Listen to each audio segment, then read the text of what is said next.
को कोई नहीं मार सकता था। उनके राज्य में ब्राह्मणों की प्रधानता थी। वे स्वयं बड़ी विनय के साथ राग और द्वेष रहित होकर प्रजा का पालन शासन करते थे। देवता, ऋषि और पितरों के यज्ञ के लिए उद्योग होता था।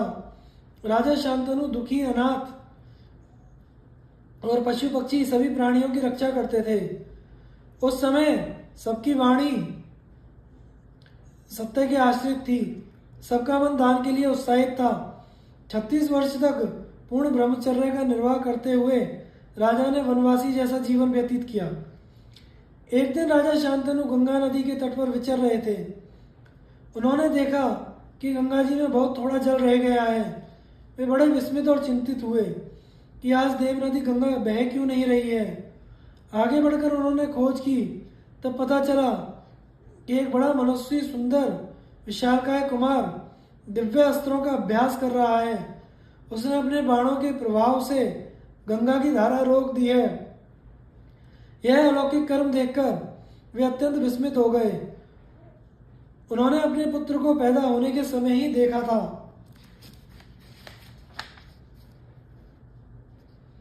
इसलिए पहचान नहीं सके। उस कुमार ने राजर्षि शांतनु को माया से मोहित कर दिया और स्वयं अंतर ध्यान हो गया। अब राजर्षि शांतनु ने गंगा जी से कहा, उस कुमार को दिखाओ। गंगा जी ने सुंदर रूप धारण करके अपने पुत्र का दाहिना हाथ पकड़े उनके सामने आई। उनका अनुपम सौंदर्य, दिव्य आभूषण, निर्मल वस्त्र देखकर राजर्षि शांतनु उन्हें पहचान ना सके। गंगा जी ने कहा, महाराज, यह आपका 8वां पुत्र है जो मुझसे पैदा हुआ था। आप इसे स्वीकार कीजिए, आपकी राजधानी में ले जाइए। इसने वशिष्ठ ऋषि से सांगोपांग वेदों का अध्ययन कर लिया है। यह अस्त्रों का अभ्यास पूरा कर चुका है। यह श्रेष्ठ धनुधर युद्ध में देवराज इंद्र के समान है। देवता और असुर भी इसका सम्मान करते हैं। दैत्य गुरु शुक्राचार्य और देवगुरु बृहस्पति जो कुछ जानते हैं वे सब इसे मालूम है।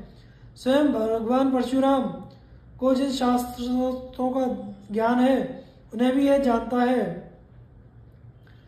आप इस धर्मार्थ निपुण धनुर्धर वीर को अपनी राजधानी में ले जाइए, मैं इसे सौंप रही हूँ। राजर्षि शांतनु अपने पुत्र को राजधानी में लाकर बहुत सुखी हुए। शीघ्र ही उसे युवराज पद पर अभिषिक्त कर दिया।